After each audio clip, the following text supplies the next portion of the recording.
Seeing you. Thank you for joining us. Thank you, Miss Faye. How are you? I'm doing well. I'm very happy to see you with us. Thanks. Oh, thank you. All right. So Chanel, I believe, well, we're going to give access to one of the presenters. I'm not sure that both of them have PowerPoint presentation, but I know that the one from the mental health, they definitely may need assistance with allowing them to have access to the system. Okay, I'll give them access when the time is right for them to present. So let's see who else is coming.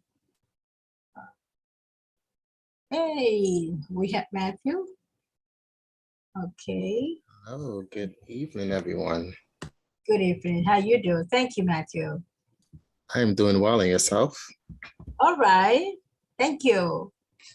Thank you. Is your colleague? Well, I guess your colleague should be with us pretty soon. You should be very, very soon. Yes. Okay. Well, we still have a few minutes.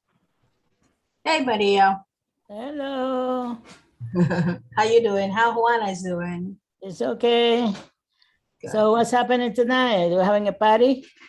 It's a plural thing. It's a plural thing. We, like the French people say, we. Yes. Okay. Yeah, we have a few minutes left. Let's see, hopefully all our colleagues will be joining us soon. How Juana is doing? It's okay, thank you. Thank you. Is Gabriela on this committee still, or is she gonna be here tonight? That's a good question. Well, she's been so busy, so I don't know. I haven't heard from her, so I assume that she would be with us. Yeah, so let's see. You know how it is. Sometimes because of her job, she's facing a lot of challenges, and let's see. Hopefully, she will be with us. Hello, everyone. Good evening. Good evening. Is that our Caroline I see there? Huh? Yes. Good evening, Maria, everybody. That is Curtin, the man, the myth, the legend. Al Kellen, yes. Good evening. And good evening, everyone. Yes. So we still have a few more minutes. Thank you very much for the book, Al, by the way. I meant to send you a note to say thank you. I haven't started reading it yet because it's so big. 7+ pages. I may have to wait till my summer vacation to to have the time to. Read it at your leisure and at a time where you can stay relatively sane. I know it's kind of a junior encyclopedia. Yes. But I'm glad it got into your hands, Curtis. It's a good book for the beach in the summer. I have to find a beach. Maybe Faye would take me to DR with her this summer.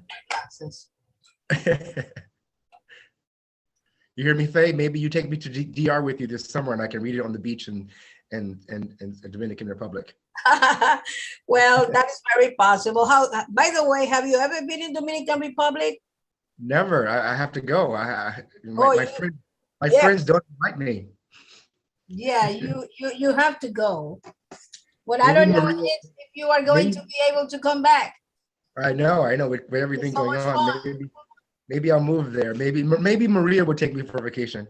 Well, I don't know about that. Oh, vacation. All is possible. All is possible. Okay. So let's see.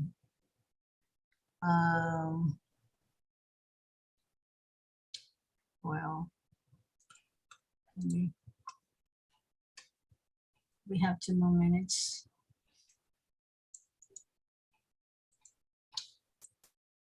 Okay.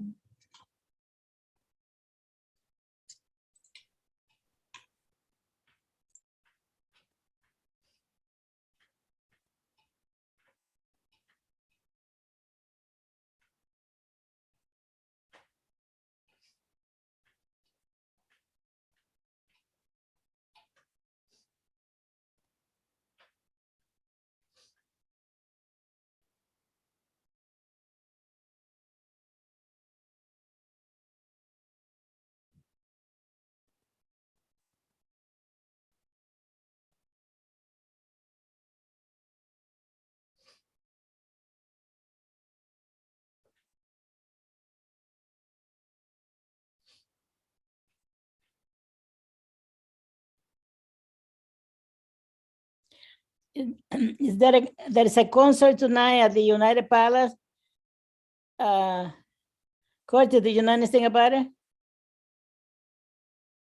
No, I I was, don't know. I don't know anything about it. No. No, oh.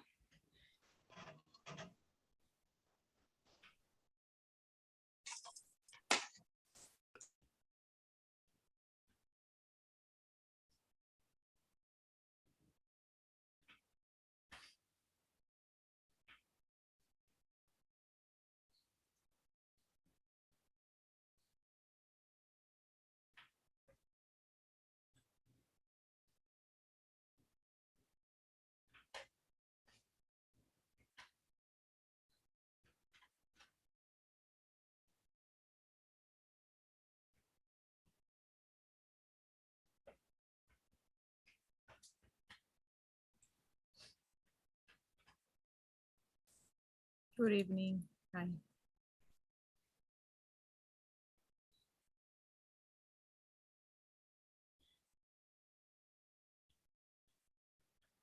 Okay. Oh, when I see Gabriel. Hi, Gabriela. Hello, I need my to speak with beautiful you. lady. How you doing? I'm okay. Happy St. Valentine's Day. Well, I don't know. I mean, I thought we're gonna have a party, but it looks doesn't look like that. But this is the party. This is the No, party. no, This no, is no. it. This is not Al Curlin is in the house, so definitely Well- this is it. I don't know. I was expecting something different tonight, but then, Gabriel, I need to speak with you. A question, but this is It wasn't me. out. I swear it wasn't me. I need some a very brief information. Okay, we talk later on then. Yeah.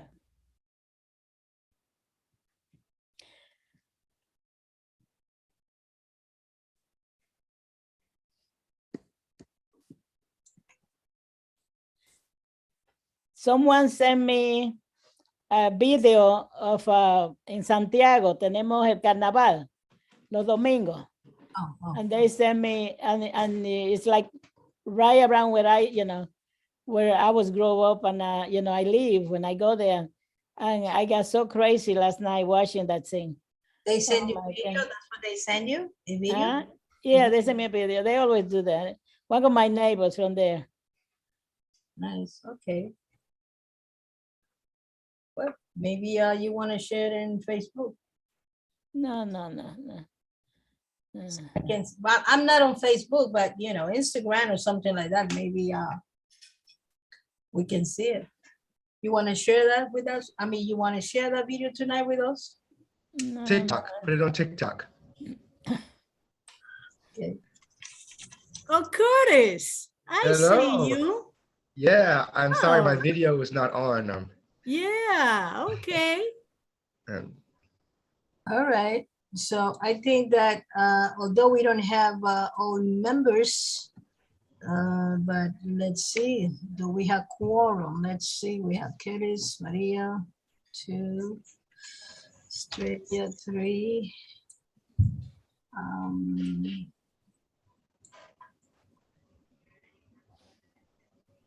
Well, we're still missing a lot of members.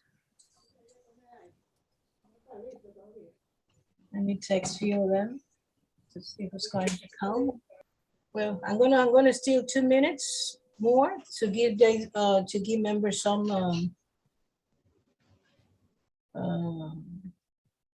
opportunity for them to come.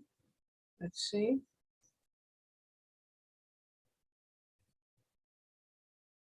Media value. do we have the presenters for tonight already in?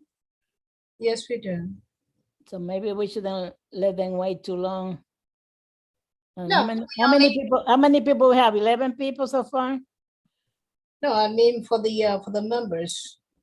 Yeah, but they know that it's a Yeah. 7. No, we wanted to start just in 1 minute.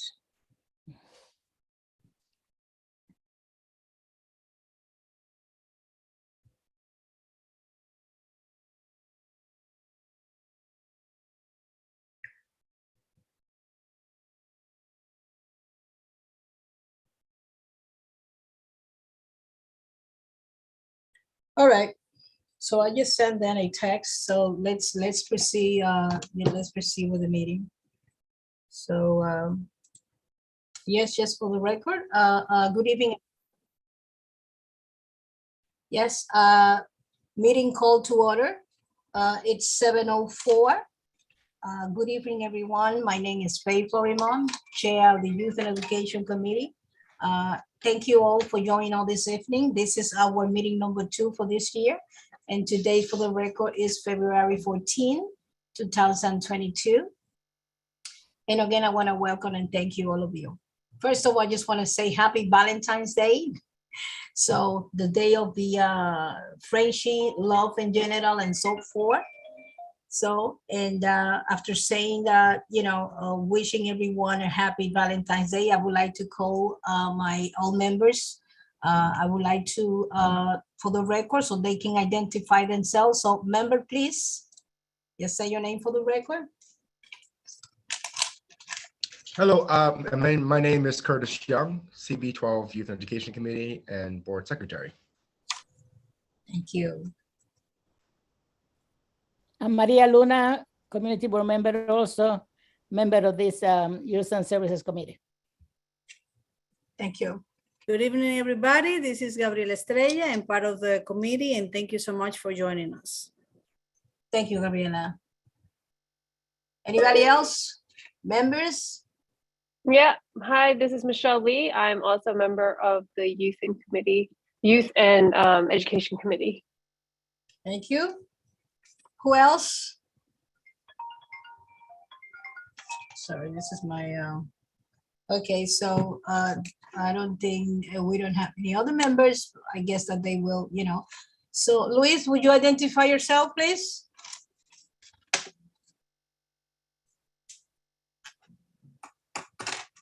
Hey, I'm sorry, someone Sorry, my name is Luis Cruz. I'm part of the Youth and Education Committee, and I'm a public member. Thank you. someone just sent in a message that they would like the link, but I just don't know who it is. If someone with the telephone number 917. Yeah, that's probably. It's Danny Bonilla. I just sent it to him. Yeah, you Oh, sent. okay. I sent it to him, yes. Oh, thank you. Okay, thank you. All right, members. So let's go over the agenda. So as you can see, let me just load my telephone. So we're gonna have, first of all, we're gonna have two presentations. The first presentation is come from the Upper Manhattan Mental Health Center. And then following that presentation, we're going to have Jazz Power Initiative, a spring youth program for 2022. Beginners sign in. This is the, just let's say, Jazz Power Initiative. So following that presentation, we're gonna allow folks to ask questions. And then we're gonna go to the next phase of the agenda, which is all in new business, where we're gonna have our old colleague. We're gonna have a discussion and learn about a new book that he wrote. And at that phase of the agenda, so folks, anyone who wishes to share any event with the community or any message, so this is the time to do that. And of course, following that, as you can see, we're gonna be adjourning our meeting at whatever time, hopefully by 9 o'clock or before 9 o'clock, hopefully. So help me, and before I actually call the first presenter, I kindly would like to ask my colleagues and everyone present in this meeting, so we can devote at least 1 minute of silence in respect of the police officer that were killed, Detective Jason Rivera, and also Detective Wilbert Mora. So I would like to call for a minute of silence, please.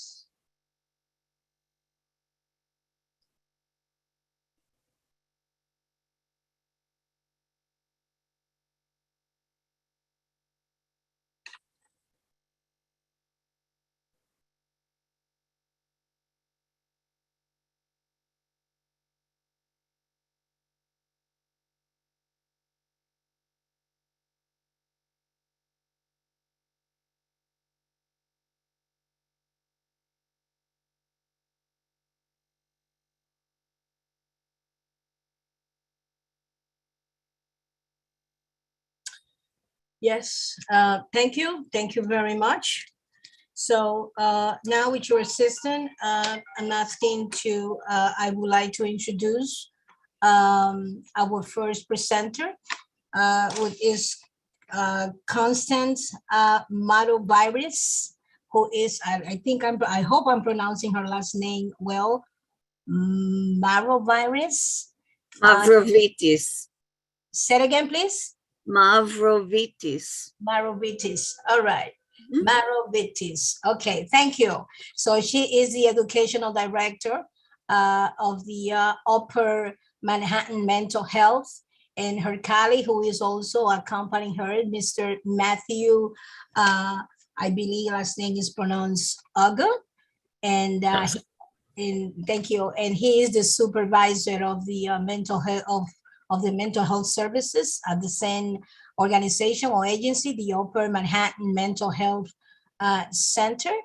And all this, I guess I don't have to go and translate this in Spanish because the agenda has been provided in Spanish as well. So the presentation, I titled it about a therapeutic preschool program, and it's more to come. And yes, please, the floor is yours, and welcome to, to our Youth and Education Committee. Thank you. Thank you. I just want to know if possible, before we start, well, Constance and I are so honored to be here, and we thank you for having us as presenters tonight to just talk about the great work that we're doing within our therapeutic preschool program, as well as our child and adolescent clinic for the Upper Manhattan Mental Health Center. If possible, would I be able to share my screen? Sure. We do have a little presentation that we want to. Sure. Just give Thank us you. Awesome.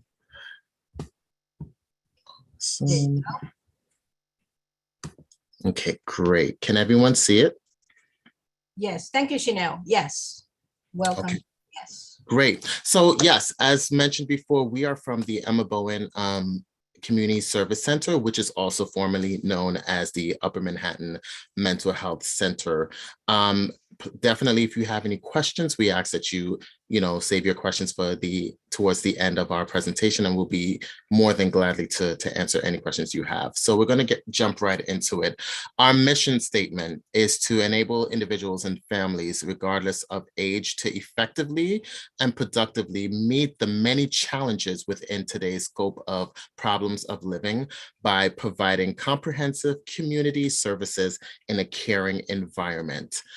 Just a little bit about Emma Bowen. We have been around for 30 plus years providing, we are a multi-service organization with highly trained professionals, mental health professionals. We have psychologists, social workers, nurses, nurse practitioners, chemical dependency counselors, case managers, vocational counselors, and early childhood teachers. We have a wide variety and wide range of services that we provide. We have, of course, our preschool, our therapeutic preschool program, our child adolescent program. We have our adult outpatient program, as well as we have adult treatment treatment programs for individuals that are struggling with substance use and substance abuse. We also have a halfway house for individuals that need support.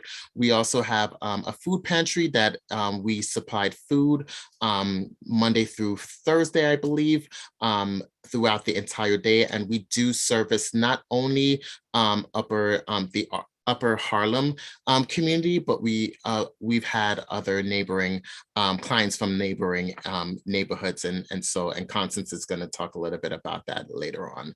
And so we just provide a variety of services for our children, our youth, and our families within not only, as I said before, Upper Harlem, but also throughout Manhattan and other areas of New York City, other boroughs.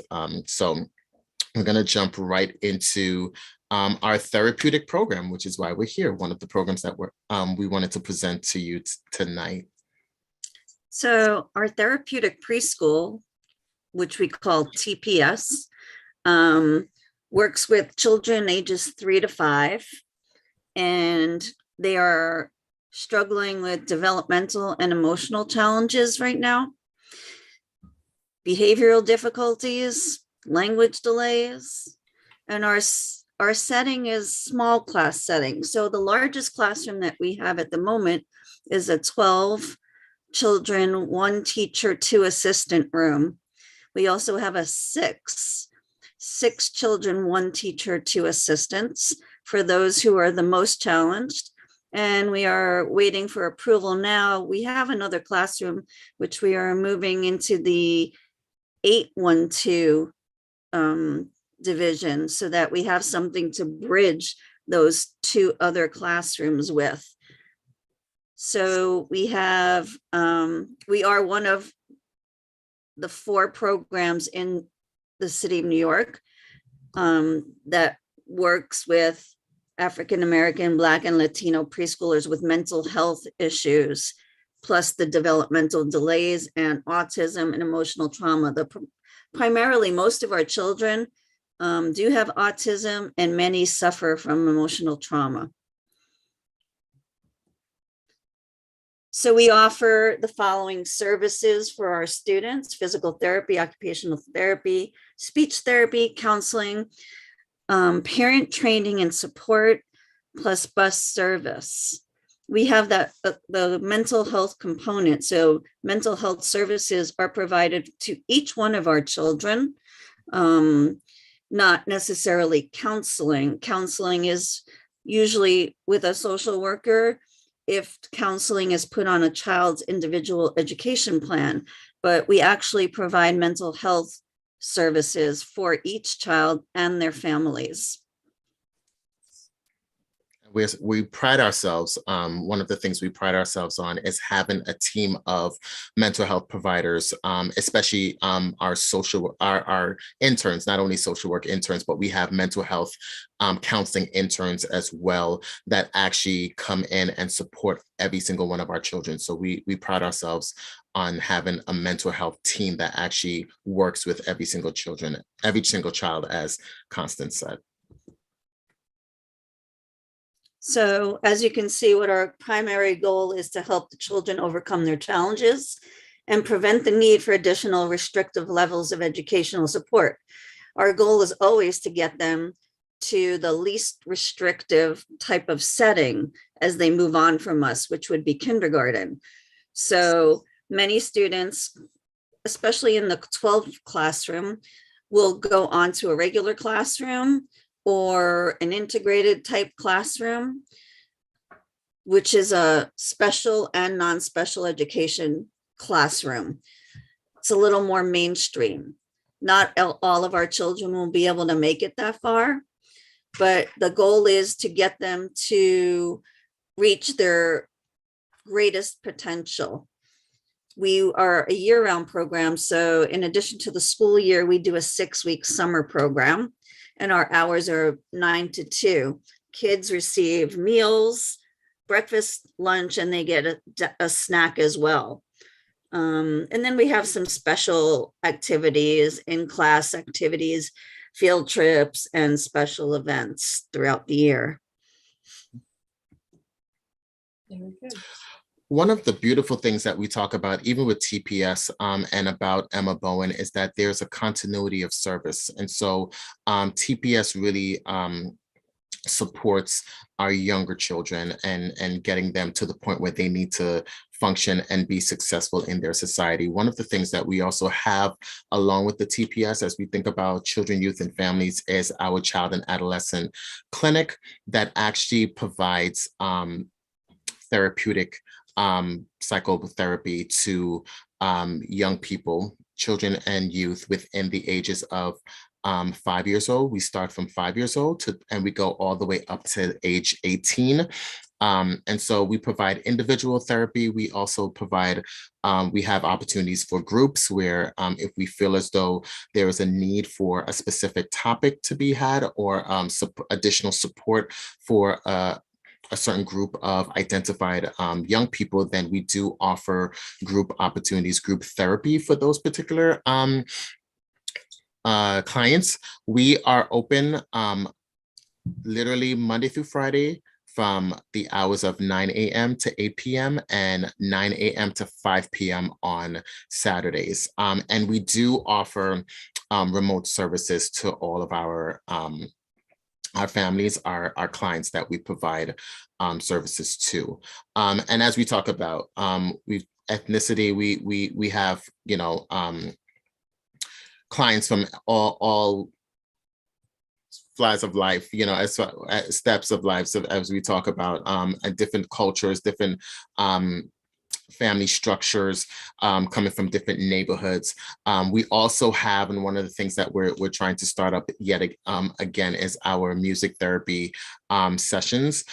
We are looking for young people who learn through music, who are learning through the arts and really have an appreciation for the arts, so we can start a music therapy group, as well as having music therapy for individuals who need it. We do have our staff.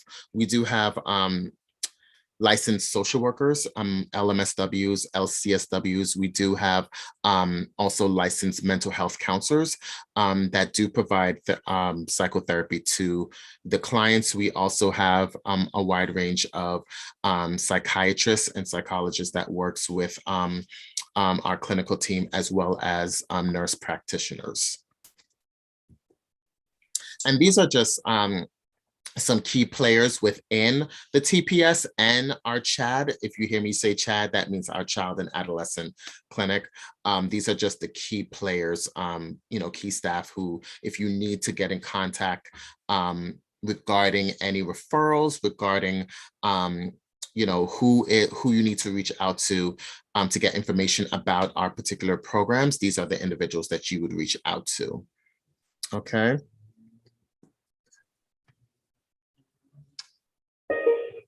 So I see that hand, so I promise you we're definitely gonna ask any questions you have. We will definitely answer. So our Therapeutic Preschool services children from Community Boards 9, where we actually reside, which is 145th in Amsterdam. Community Board 10, 11, and 12. That's primarily where our children come from. We have a couple of stragglers from the Bronx as well. It's because we're so specialized that we do get children from other districts. Right now, 30% of our children reside in Community Board 12. And as we open 2 more classrooms up, I'm sure that number will expand. So we are a not-for-profit organization, and we're licensed by many agencies.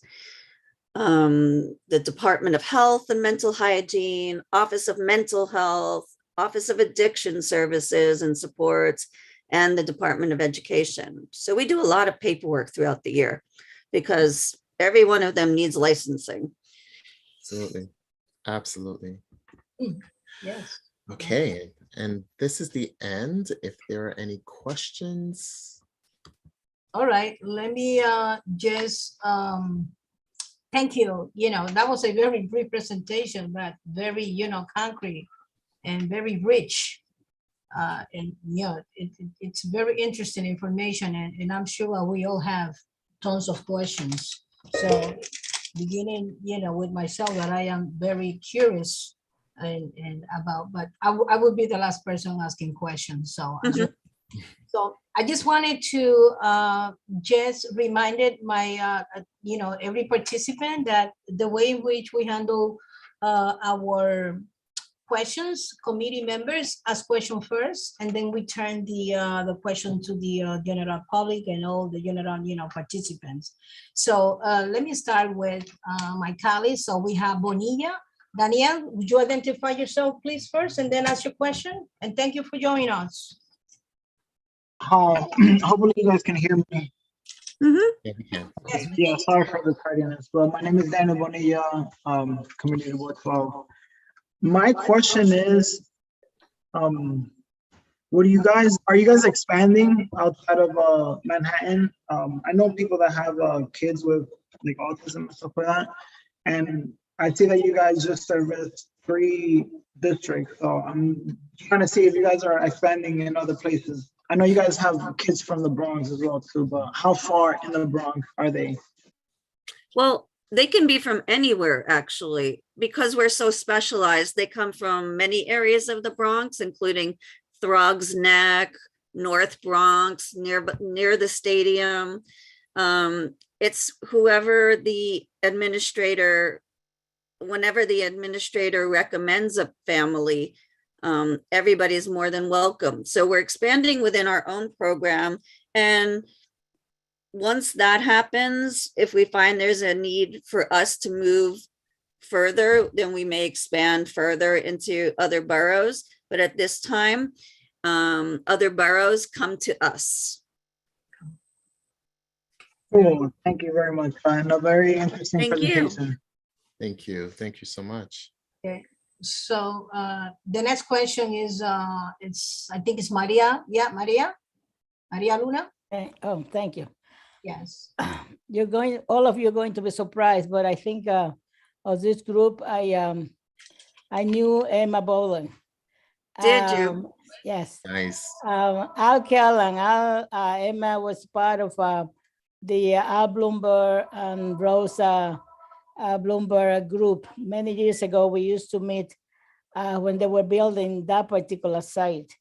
We used to meet at a little center up on Amsterdam Avenue, and then the building came up, and then she passed away, I believe, around 1990 something. I don't remember, but anyway. So I think I am glad to hear about your services. Her grandson works with us. Yes. Okay, she's a great lady. Anyway, Mhm. my question is that the hours that you have provide services, how are the children that are attending school getting the services that you are providing? Are they being referred by the school, by doctors? How did you get that the young people that you are providing, whatever type of mental services that you are dealing with? I mean, because you have class, I mean, we have classes, the children goes to school during the day. And so but your services are provided from 9 to 5, I believe, and then some on Saturdays. So whatever happened to the children that are attending school? They come after school, right, Matthew? Yes. So for our chat program, we usually work with the parents and with our clients. So most of our children, we know that they get out of school around 3:10, 3:30, between 3:10 and 3:30. So a lot of our clinicians, they actually work within, although our clinic goes from about 9 to 5 as you see on paper, but in reality, I think we work between the hours of 11 a.m. to about 7 p.m. or we have 12 midday to about 8 p.m. because a lot of our families, they get home late. They need time to kind of unwind and get themselves together before they could work with us. So we do, although that on paper we do have from 9 to 5, we're working way later than that outside of that time frame. Plus Saturdays. Plus Saturdays. Okay, so my last question is, you get funded by the state? Because I noticed that you have OASAT, which is, I work with the Ingo Community Services, providing similar services that you have. So all your funding is through the state, or does the city provide funding for you, or how we have multiple sources of funding. Yes. Between Department of Education, we have Medicaid. We accept Medicaid. The state education department, the Office of Mental Health, we get funding from multiple sources. All right. So you know that the new governor and the new legislators are putting a lot of funding into mental services now. Absolutely. So I'm sure that you're aware of that. So try to take advantage of that opportunity. Thank you so much. Absolutely. Absolutely, we are. Thank you. Absolutely. Thank you so much for those questions. Thank you, Maria. So anybody else? All right. Maria, you still have your your hands raised. So maybe you want to lower it. Let's see who else. All right. So I guess that we don't have nobody else. All right. So I have a few questions.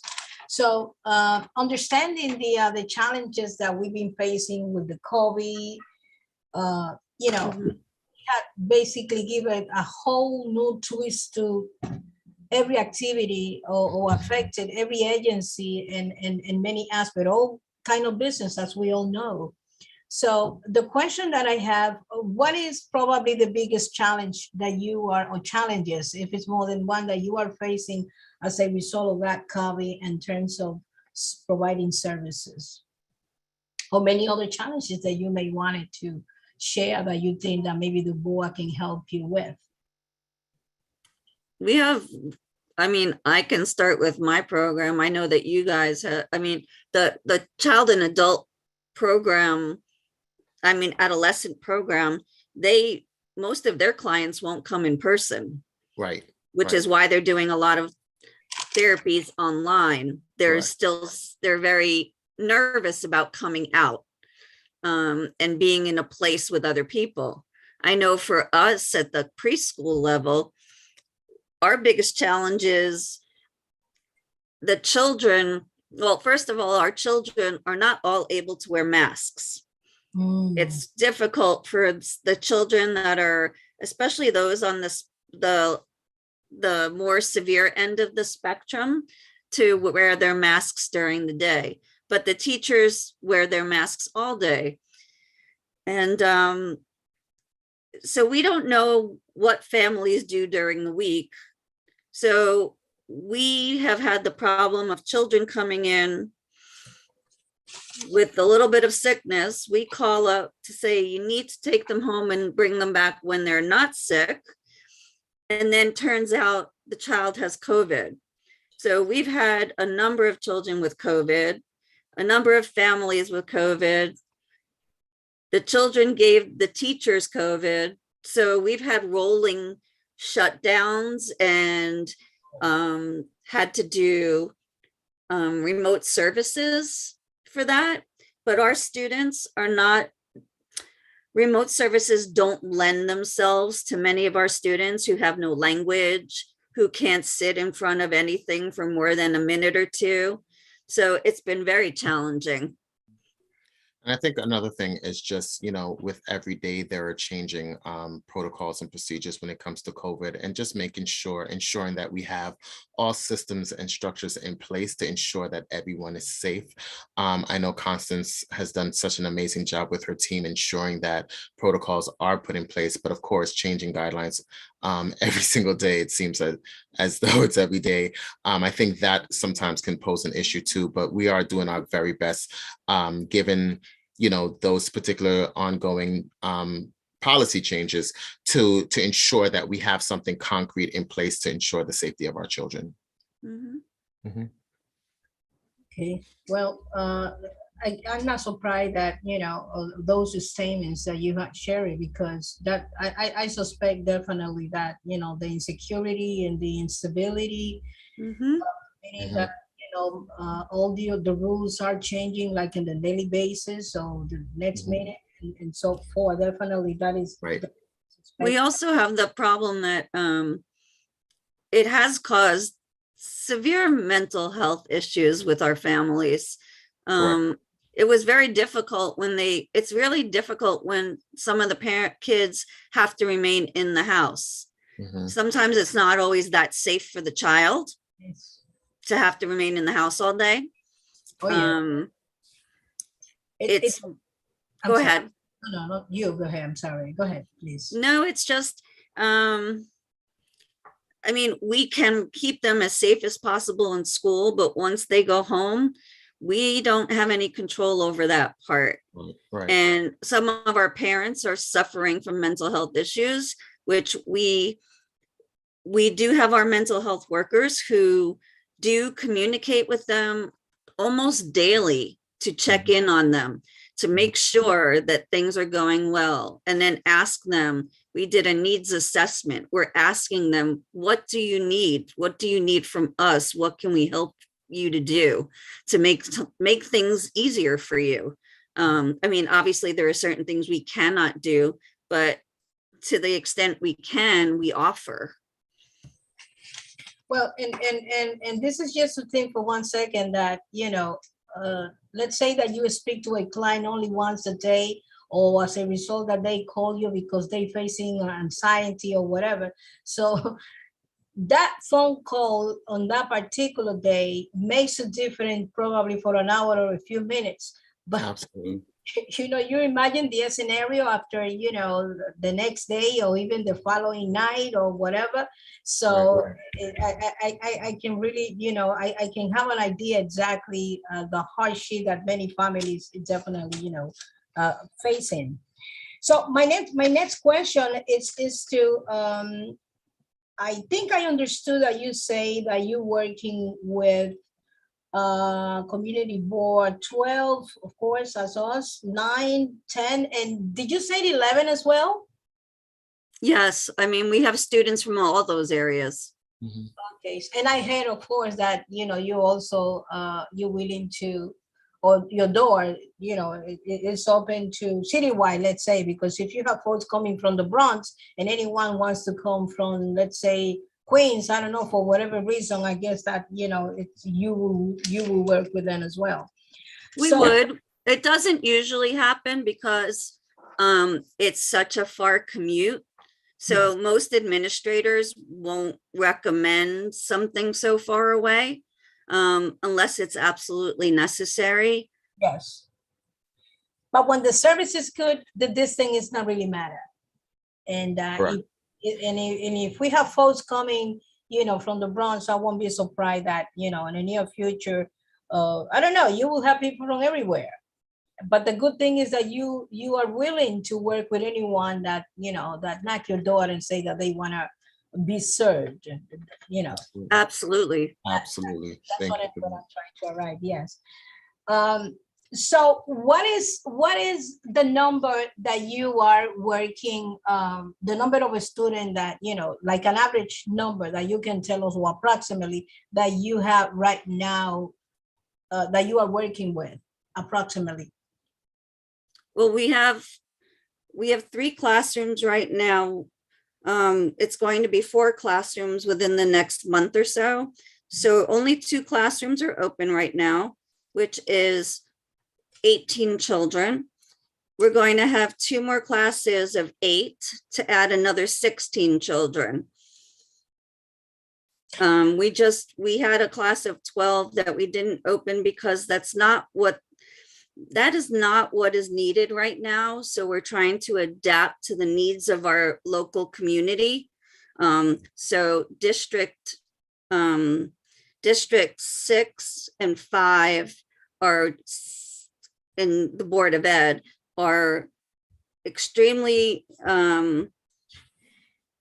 they are so in need of classes of 8 because these children just can't function in anything larger. So we're working with the state and the city of New York to change those classrooms to adapt to what the Board of Education in districts 5 and 6 need. So we're just waiting on our approval. And as soon as we have that, we already have children on the waiting list from District 6. Good. Which is Washington Heights Inwood. Yes, so that's when you work close with the school district. Our superintendent, Manny Ramirez, I guess. Yes. And let me ask you another question. So in terms of, before I ask the question, so I guess that the difference in numbers prior to the pandemic and after the pandemic, it's enormous, probably. The difference is huge. For mental health services? Or has in the opposite increased?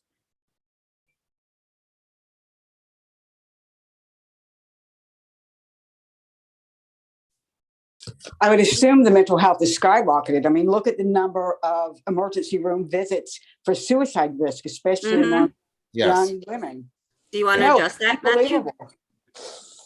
Yeah, I think Yeah, I think even thinking about the our clinic right now, we have the numbers we were servicing around 650 prior to COVID, and now I believe we're averaging about close to over 900 families, and we do have a wait list that as we're adding on more therapists, that we are getting more, we're cutting down that, that wait list. But yeah, we have seen an increase of the need for more mental health Oh my God. services. It's chaos out there. How many providers do you currently have, and how many are you adding, and how quickly will you add them? Say again? Excuse me? How many providers do you currently have, and how quickly are you bringing on new therapists? Okay, so for our, I'll speak for, of course, our child and adolescent clinic, we do have about 11 full-time therapists. We do have a host of fee-for-service, as well as we are ongoing and taking MSW interns, as well as mental health counseling interns as well, to support in, as I said before, cutting or decreasing the amount of the wait lists, the number of wait lists. We are currently, to be very transparent, we are interviewing for therapists positions, Okay. so yes, we are looking to fill. Perfect. How long is the wait list now? Okay, Sally? Oh, I'm sorry. Yes, I'm sorry that I supposed to acknowledge you first. Okay.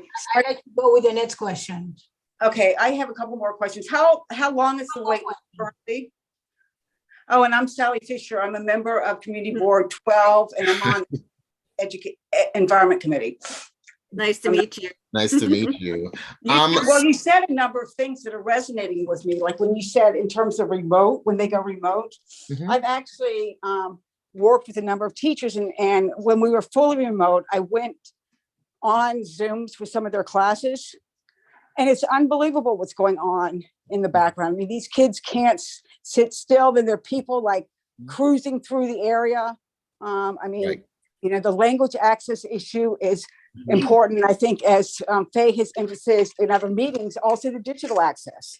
I don't know how many hours, these kids, when they go remote, are getting remote, but, I've heard wide ranges, depending on the school, how many hours are offered. So it's just, I can't believe we've left our kids in their homes when the teachers that I know well say, the one time that they can feel like they're just a kid and someone's there to help them is when they're in the school building. I think the beauty about TPS that I've seen so far is that our mental health providers are pushing into the classrooms. So our interns, our providers are actually in the class supporting the students, as well as if a child is having difficulty in the classroom, they're also pulling that child out and supporting that child, having counseling sessions and supporting the child in the moment and bringing that child back to the community. So it's not only just taking the child out, being there in the classroom to support, but also pulling the child out so that you can have that one-on-one time with the child. That's great. That's really, that's so nice to hear. And you won't see that kind of need if you're trying to see that need through a computer screen, for sure. And we work with a number of universities for these interns. We work with Fordham, City College, Hunter College. Yep. Oh, that's great. You're definitely in the right committee then, if it's youth and education, with here, given all the work that she's done with institutions of higher.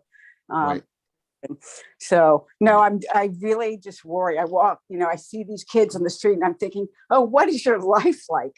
It's devastating what they're going through, and the mental health stuff, the need. Absolutely. So this is pandemic too, because these are kids who already needed it and didn't get it. Well, now what they needed before, it's now a matter of life and death for many of them. Absolutely. All right.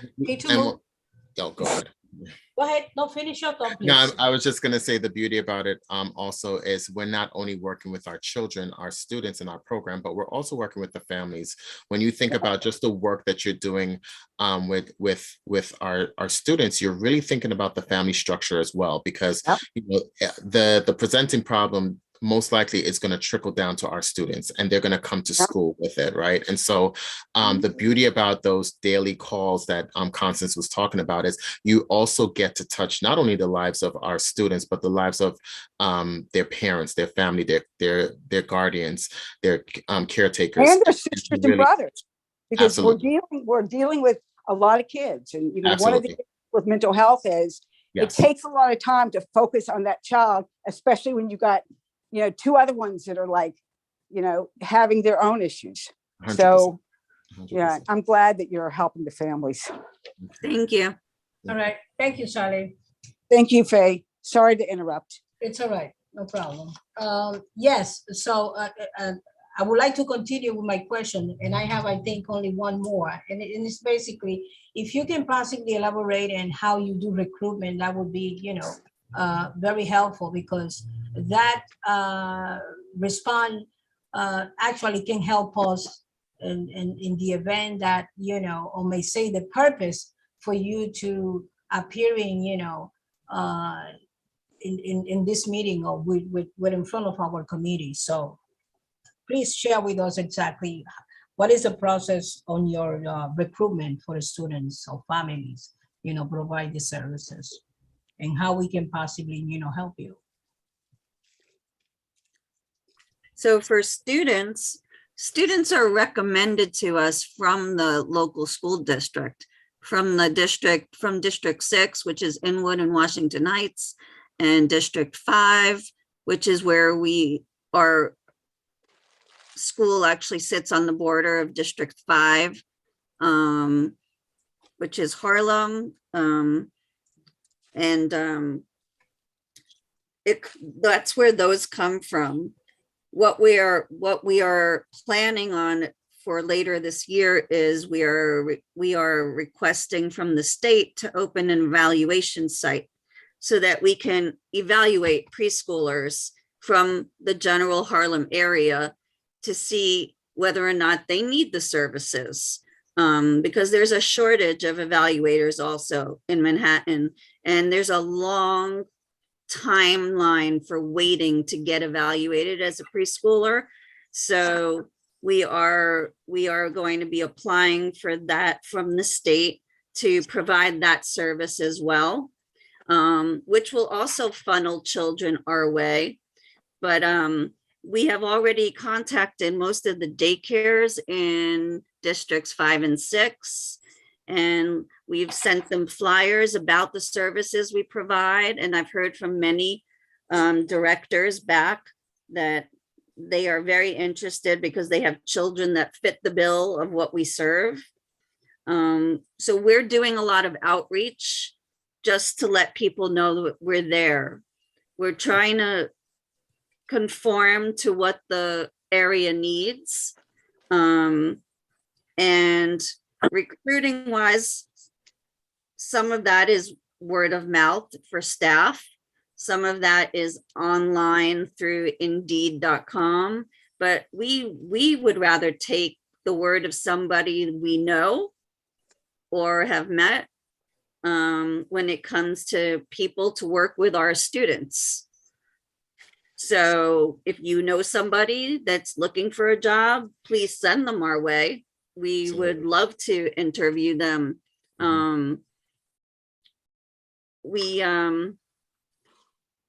I always find that when somebody I know or a friend of mine knows somebody and recommends the person, most likely it turns out better than other people.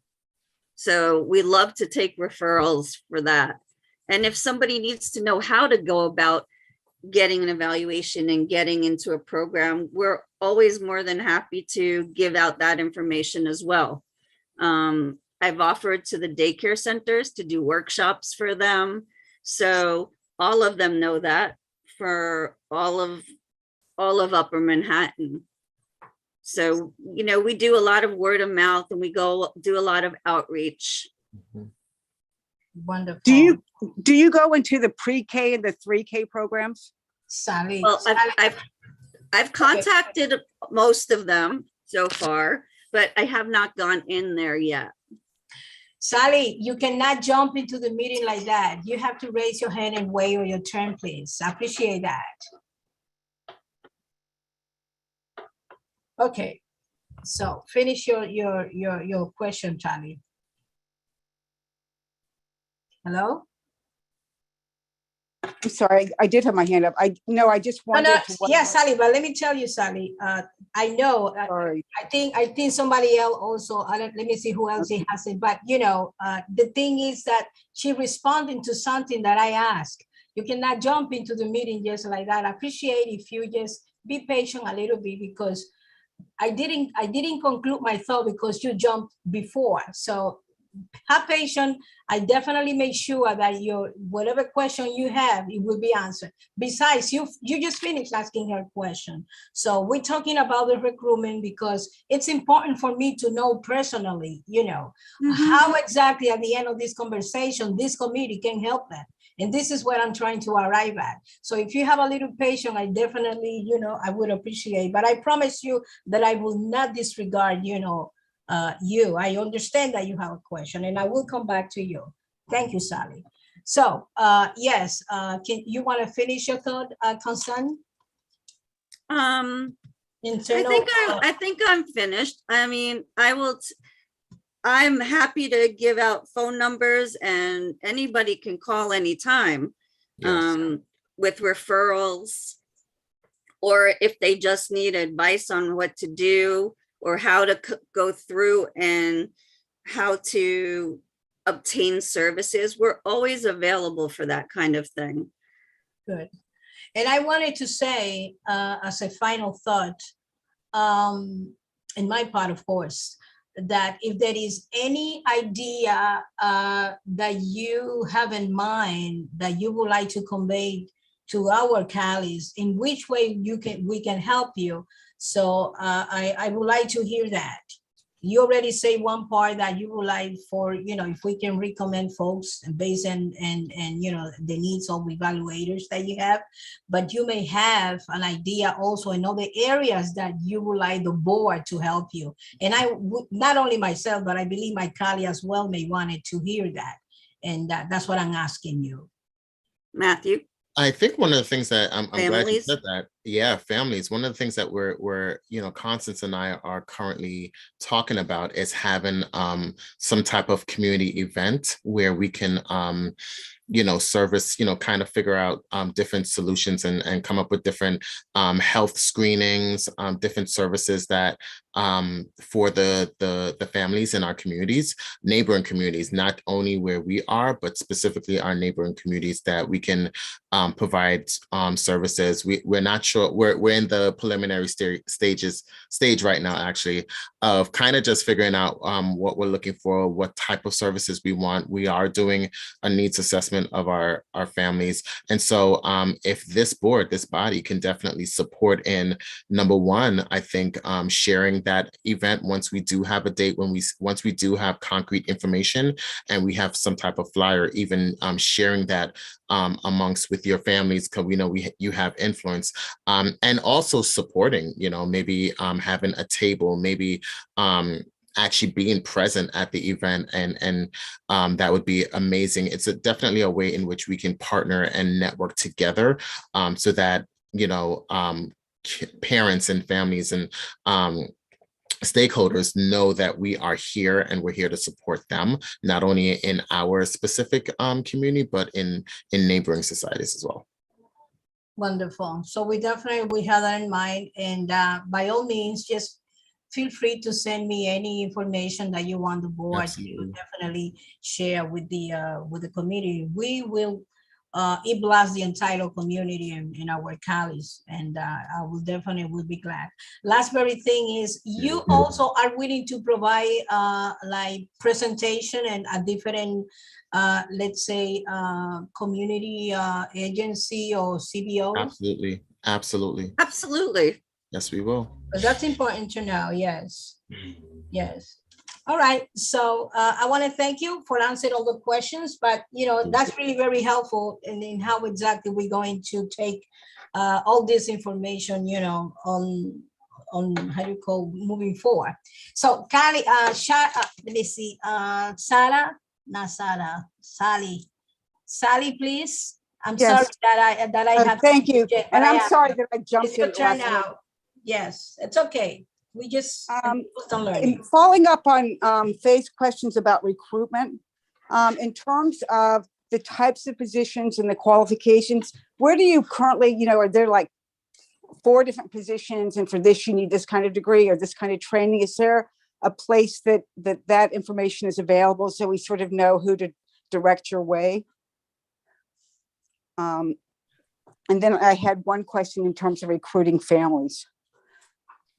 So I think we usually have our job descriptions that we do put up on online engines, Indeed, and other places where people can definitely follow up as far as if they fit the right credentials, if they have the right credentials, that they can definitely follow up with us. We did show in our presentation, and we'll be more than glad to share it with this body. One of the slides that show just the key players of who's available, who's who in our programs. Definitely, if someone with a teaching background, instructional background, you'd definitely want to reach out to Constance as she is the director, the ed director of the program of TPS. I am looking for special educators. Yes, as well as mental health providers, LMSWs, LCSWs, licensed mental health counselors.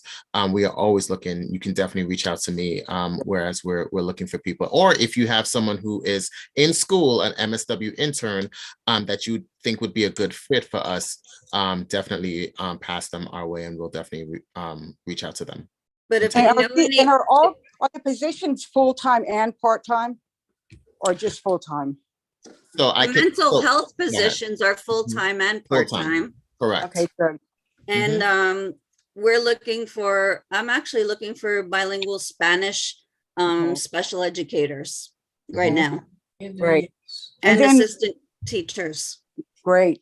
And then my question about the families that you're recruiting, a question, a thought, I guess the waiting list, how many names might be on it, now, and how long is the average wait to get off a waiting list? I don't know if you have those measurements. And then my other question is in terms of recruiting, I know that when the weather gets nice, there are a number of big community events throughout the community. Like I am a co-founder of Friends of Woodhill Park, and there are a lot of families that come into that park because it's a big baseball family, and usually all the kids are there. We try and provide art activities and environmental activities for them to play, to focus on while maybe the rest of the family is watching the game or something. Is that the kind of event that you could recruit families at? Like we do a big Earth Day event, so is that kind of, maybe you would table at that, and people can just see what you have to offer. 100%. Sure. Yeah. Okay. Ms. Floymon has our information. So perfect. I really appreciate this. I'm so glad that someone looking at family structure and mental health. Okay. Absolutely. So Sally, unfortunately, we have to, I guess, leave it as I'm done here. Yes, because we do have other presentation coming. I guess that this is it. At this point, I just wanted to thank our presenters. I definitely will be in touch with you, and I want to reiterate again that any information that you want the board to share with the Untitled community, please feel free to reach out to me. The same way I will be definitely in contact with you. So I want to thank you so much on behalf of my colleagues, for presenting this wonderful presentation.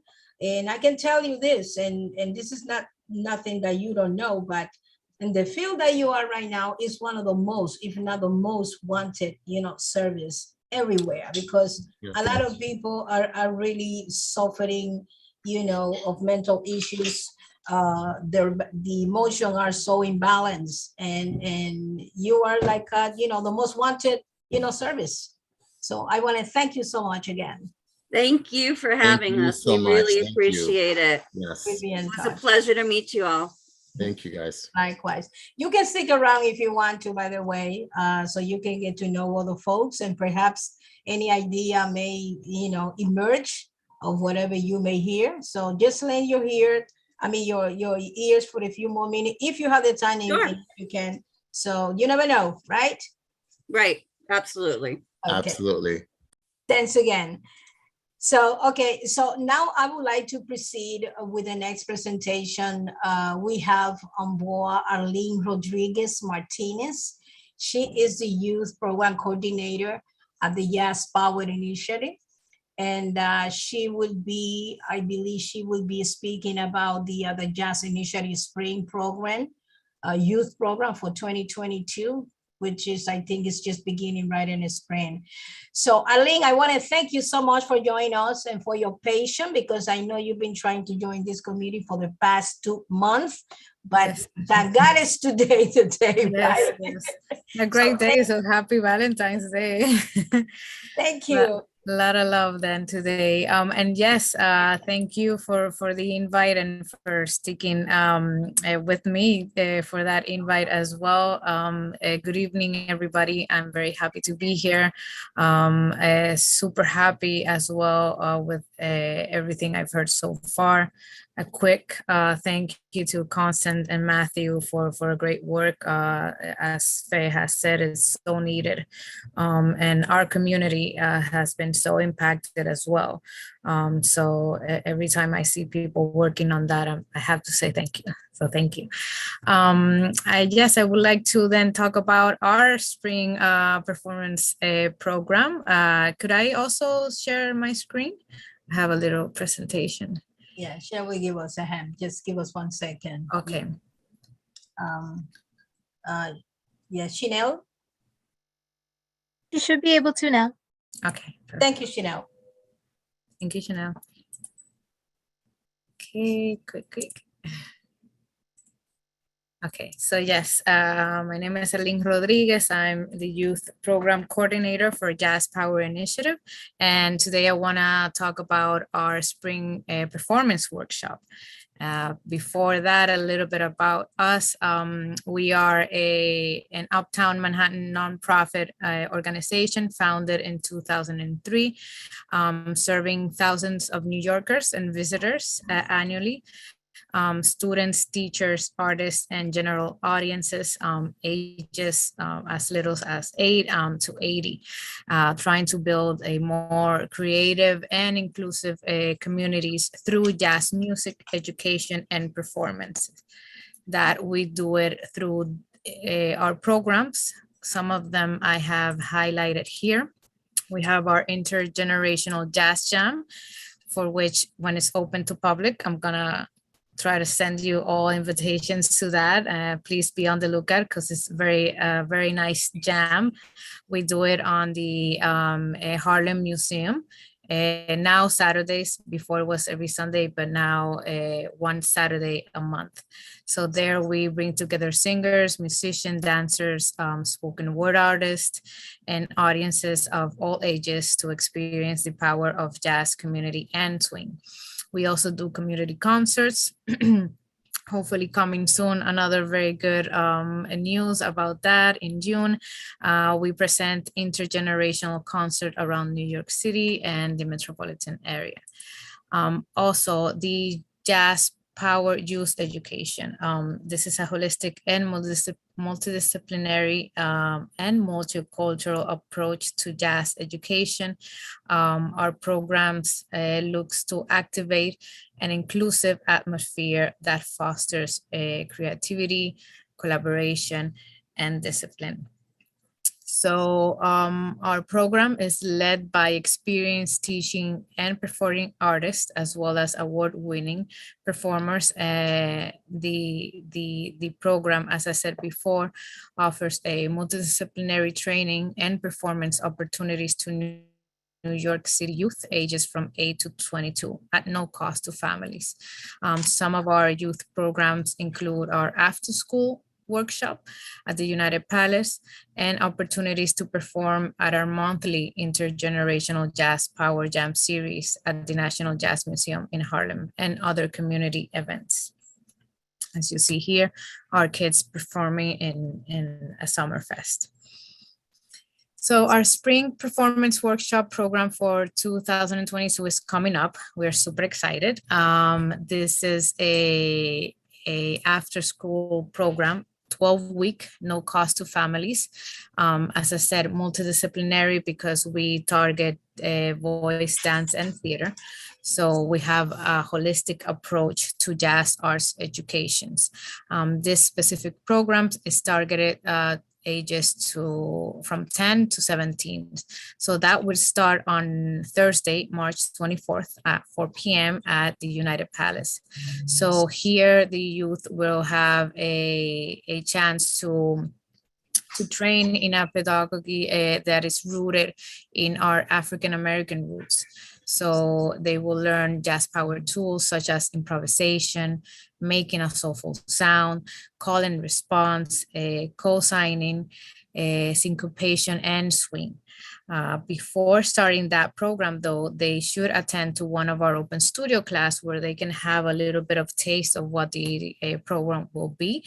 So we both know that they want to be there, from the family side, and from our side, we are in sync with the kid wanting to be there. So we have these open studio classes where they can go and have like a mini training, because it's not only just a very light class. No, they're gonna still do improvisation and learn techniques of the blues and do dance as well.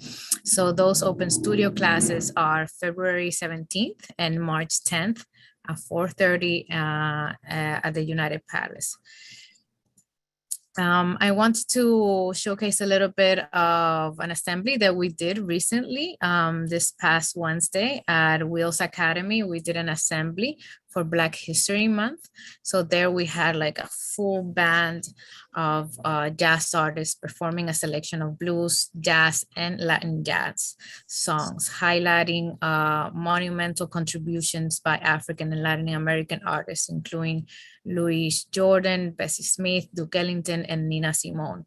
So that was super interesting because as well as the program is, we did there a form of experiencing our history and our culture in a whole new way. We had our dancers that were demonstrating the swing and how that connected our city a few decades ago, and how the blues started and originated by our African ancestors when they were working the land and doing the songs that would help them through the day, and they would do soulful sounds and they would sing to each other, and that would be co-signing. So all these techniques that are rooted in our history is what our program teaches, which helps also students and the youth look for a way of dealing with their emotional needs, as we were talking about earlier, how important it is for our kids to find healthy mechanisms to cope and to deal. So this is such a great program because it emerges a way of learning about our history, but also being able to heal ourselves with the music and dance as our ancestors did. This is quite a unique opportunity. This approach to jazz education, as I said at the beginning, activates an inclusive atmosphere, fostering creativity, collaboration, and discipline. Specifically, it's catered to the Northern Manhattan as well, Bronx, Harlem, Inwood, Washington Heights. But as Constance said at the beginning, we receive kids from all over. We have a family from New Jersey. Our next open studio class, we have people visiting from Staten Island and Brooklyn. So we are catered, this is our target area, Northern Manhattan, but we receive everybody that wants to join. We fostered shared interest within generations. So you can see easily our kids playing along and sharing stage with renowned professional artists. So that's what one of our core missions is, to have a multi-generational experience. It's fun and interactive approach to music education. When we think about jazz, first of all, we don't connect it with our roots. So that's an interesting point of experience, this program, that we're gonna learn with the youth. I say we because I try to get as much as I try to get in as much as class as possible, but it's an amazing experience. So the youth learns this new way of seeing jazz, connected and linked to them because it is part of our history and our culture, but also a new way of thinking about jazz, because normally when we think about jazz, we think about an instrument. And though we do go into instrument training for a fall program, but for here in a spring program, we do the whole experience of jazz, which is dance and voice as well. Another opportunity and that makes this so special is that is hosted in the United Palace. It's locally based, so you don't have to go way downtown to get access to a high quality program for your kids. And the United Palace, as you know, is just breathtaking. We also provide a audition preparation and support for students who are applying to specialized high schools in New York City. We've had students that we have helped them prepare, for example, to Laguardia Performance Arts. So this is I think I can highlight this enough for the kids that are interested on pursuing an arts career or serious hobby. I would highly recommend taking opportunity of this program, because you're gonna get skilled and trained in such core elements of dance and music and voice that you can't really pass away an opportunity of accessing that for free. So I would highlight that for sure. So the next step is to sign up for an open studio class. As I said at the beginning, the next classes are Thursday 17th at 4:30 and Thursday 10th March at 4:30 as well. And yes, these are our Facebook and IG handles, as well as Twitter. And here in jazzpower.org, you can learn much more about us. Thank you very much. This is it? Yes, this is it. This is wonderful. Thank you. Thank you, Arlene. Thank you very much. You see, while you were speaking, and actually, I was doing some thinking that and trying to relate your program with, the mental health. We know that there is a great correlation in terms of music and learning, especially for kids. So I think that there is a window of opportunity for kids that are in your program to get to know other parents, learn about, the mental health programs that, we just learned this evening. So I would like to encourage, Constant and also Matthew to keep in contact with you. So any information that they have, any event or anything, so they can actually, share that information with your students. and vice versa. So, your program, your flyers, so they can actually post it in their in their office, I guess. I don't know if they have any bulletin boards or anything like that, but I think there is opportunity for, collaboration here, because music is like a universal language and it's so therapeutic, in my opinion. And I think there is room for you to collaborate in here. I really think so. Yeah. Yes, when you mentioned that earlier, I was my mind started running with a few ideas. Of course, that would be amazing, and it's like very normal, as in any work space, you're gonna find people that are struggling and have some needs that need to be met, and it's good that you can have options to say like, okay, you can go here, and because we want to help, but we don't target that's not our specialty. So it's great to know that we can have a community that we can work together with. Yeah, and granted that perhaps let's say a child or one of your students may not directly need the service, but they may have an uncle or they may have a relative or a brother and sister and vice versa, that they need the service the same way, with the mental health agency. They may have folks or they may want to recommend some of the kids as a therapy to take some of your, music, lesson or program, whatever you want to call it. So I can see the relationship that can work between both of you in here. Yes. And of course, we're going to have the ball whipping. I would love that. I would love that. I would love that.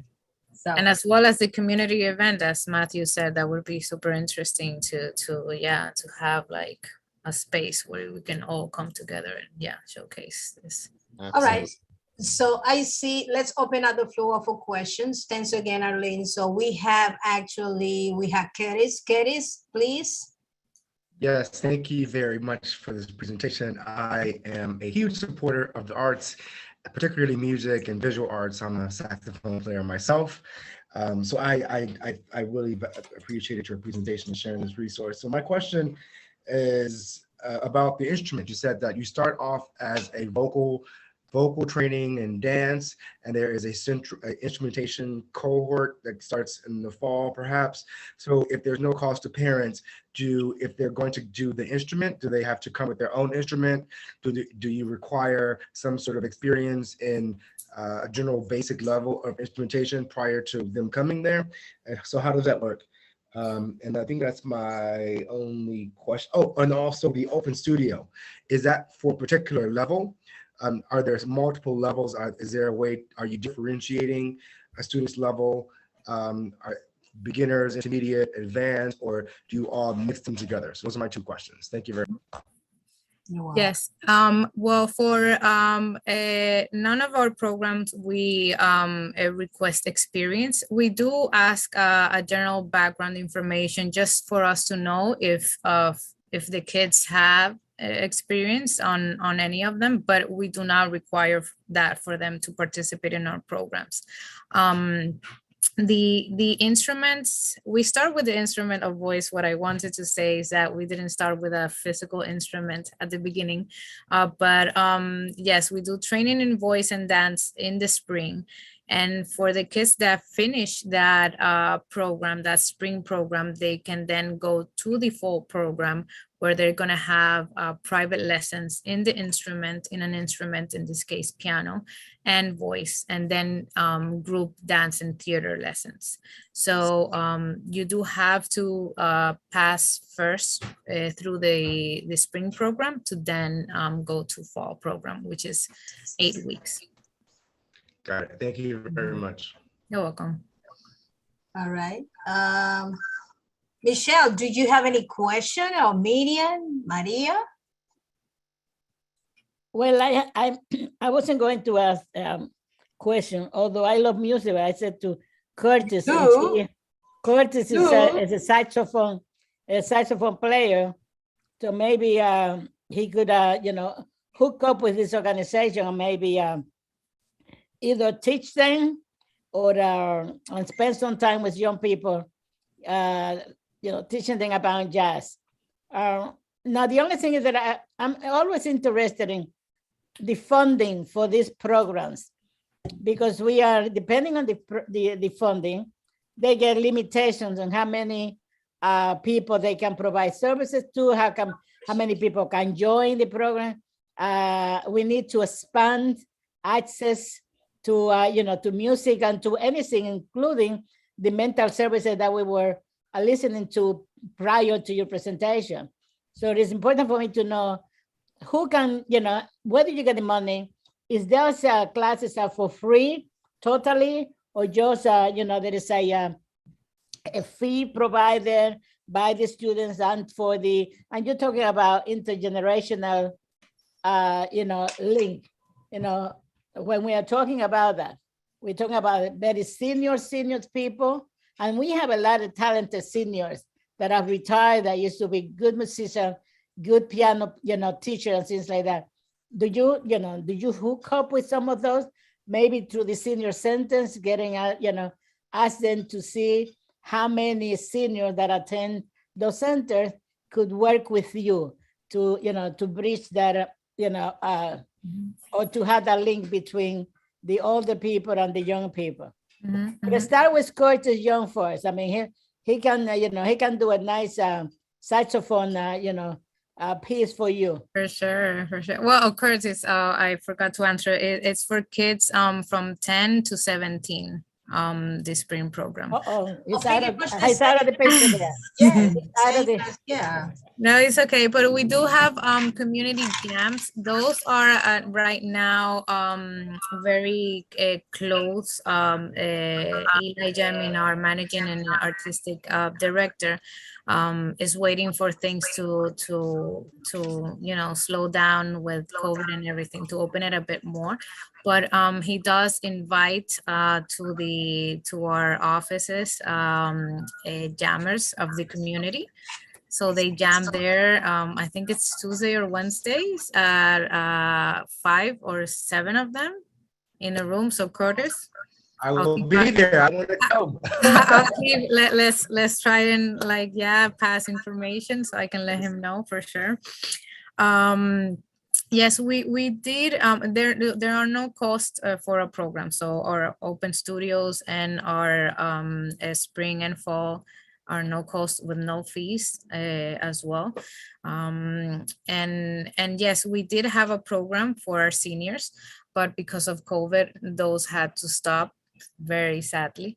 But they loved it. Yes, it was a very, very good and nice and needy experience, because as you said, and we know, music is healing throughout the ages. What we do, the closest to not seniors, but in the aspect of multi-generational, is the jams that we do on the museum, where we have older, more renowned artists alongside emerging artists, including some alumni of Jazz Power that are 20, 21, 22. So there we can have also a mix of ages. If I can put in the chat, do we have a chat, or in the Q&A? Oh, I wanted to put our webpage so you can all learn a little bit more and know about us, but it's jazzpower.org. It's very easy. Curtis, look it up so you can write. I will look it up and I'll email you all. Okay, great.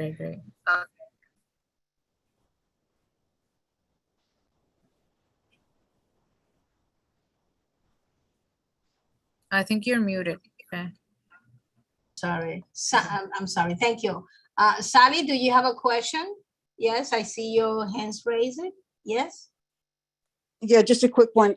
I might not have heard the answer to the funding question. I guess, what's your source of funding, and how much funding do you receive? And then in terms of the students that you currently service, do you have a count maybe by age group? Like how many are middle schoolers versus high schoolers? Yes, my apologies with the funding question. We do receive funding from various places, Hispanic Federation, the New York City Cultural Affairs, the Louis Armstrong Foundation, the Miranda family, and others. The amount, I don't handle that right now. But yeah, we do receive, and of course, private donors. The ages of the students, we normally, it's 6th grade, 5th grade, 5th grade to 8th. But we have received 4th graders that are super mature and ready to learn and take in the training. So that can vary depending on the person, but normally from 9-year-olds to 17-year-olds. Great. And then one question I just thought of as you were talking, in terms of kids that want to apply to the performing arts schools, is there any resource that y'all might have or be aware of that could help them prepare for auditions or creating portfolios or whatever is needed? Because I think that that's especially needed with some of our families that don't have the funding available to basically compete with kids who have coaches and all sorts of other things. So can y'all provide that, or can you hook your students up with those resources? Yeah, normally they get that assessments. They are coached and also helped with the application and get linked to material that would help them be more ready and prepared for that stage. Great, thank you so much. You're welcome, thank you. All right, do we have anybody else? Anybody else? All right, so I guess then that this is it. Aline, I just want to thank you very much. I personally don't have questions, but I can tell you that maybe, not maybe, I'm definitely going to try so we can have a side conversation about your program. I think that this is something that I can definitely would like to gather more thought on it and to perhaps do some recommendation, which I think that we may have kids very interested in that. And also some coming, event that I already have in mind. So, and not to get jealous, our mental health folks. So if that event goes through, so you're gonna have a table there. Great. Thank you so much, everybody. Thanks, man. Yes. All right, so now we're going to have our last presentation. We're gonna go to our next phase of the agenda, which is old and new business. And before I concede the floor to the next presenter, I just wanted to again reiterate our appreciation on behalf of all my colleagues, for all the presenters. And please, by all means, just feel free to reach out to us. And anything or any idea or any comment that you may have forgotten to express tonight, you have my email address, and just feel free to be open, wide open, and anything that you think that I can possibly can do. When I say I mean the entire board. So thank you again. All right, so now I would like to actually introduce an old colleague that I personally decide to label him as my soulmate, because it's a person that has been so dedicated to our community. And not only in our community, but I think that he's a person that had touched a lot of souls in this, especially in New York City, that I can think of it. And it's a person that has been completely devoted to help and encourage young people in every possible way that he can, or he had that he was able to do it. And as a result of that rich experience and all different paths that he been involved in, community, in terms of community engagement. So he just decided to put all this recollection of experiences and put them in one single book for the rest of all to be delighted and get to know things that perhaps we had never heard. And for that, I would like to introduce you my colleague, Alfred H. Curlin. He's the author of the book, his recent book that he wrote. The title is The Soul of Adolescence Aligns with the Hearts of Democracy. I think in Spanish may sound probably. Let me see how it sounds in Spanish. El alma de la adolescencia se alinea con el corazón de la democracia, por Alfred H. Curlin. So, Alfred, I wanted just to say thank you for, you're willing to appear in our committee.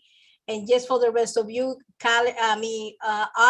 Al, not Alfred, but Al, as I call him, most of us call him Al.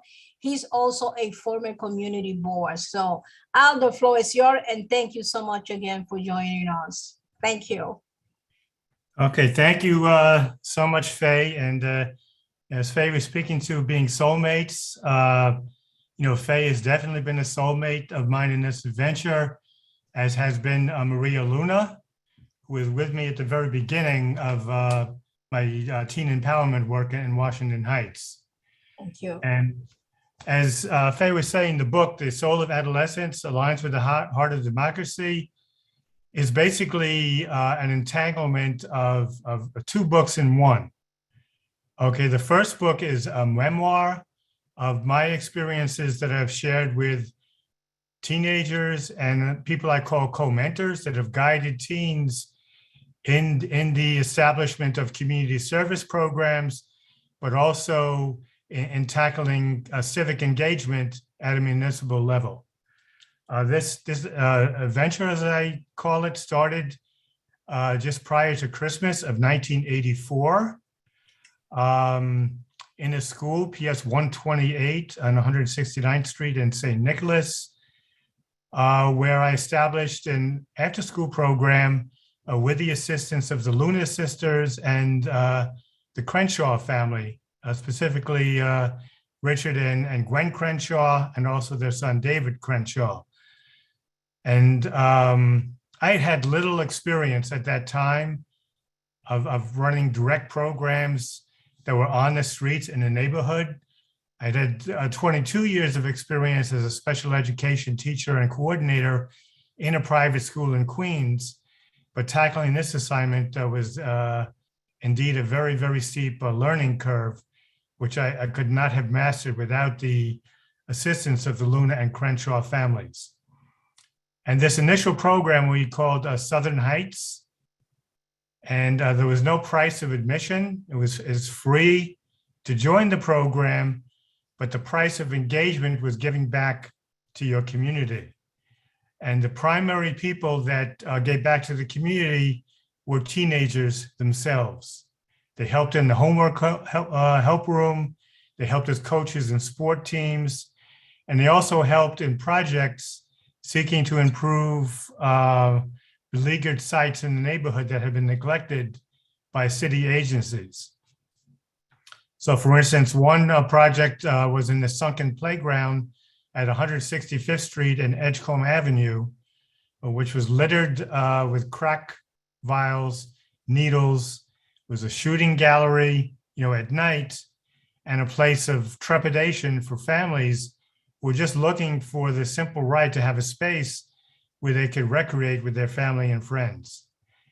And it was teenagers that took the lead, and it was Community Board 12 that took the lead among adult entities in the Heights of making sure that that park got assistance. At the time, we had a district manager, Maria Rivera. We had a chairperson, Marvin Higgins, who invited our teenagers to come to speak to the board and inspired the board to reach out to the Department of Parks, to the police department, and also to the city of New York to become engaged in making that public space a space that could be used safely by the whole community. And that more or less defines what my mission became in doing youth work. In addition to working with Southern Heights and the Dreamers, I helped to launch an all-girls sports and education program called the Ivy League Uptown Winds. And then I went on to work for 22 years with the Police Athletic League of New York City. I helped to establish the first ever after-school and teen service program at the Armory in Washington Heights. So that, in a nutshell, is what the book describes as a memoir. But what the book also is a manifesto to teens and to adults to discard what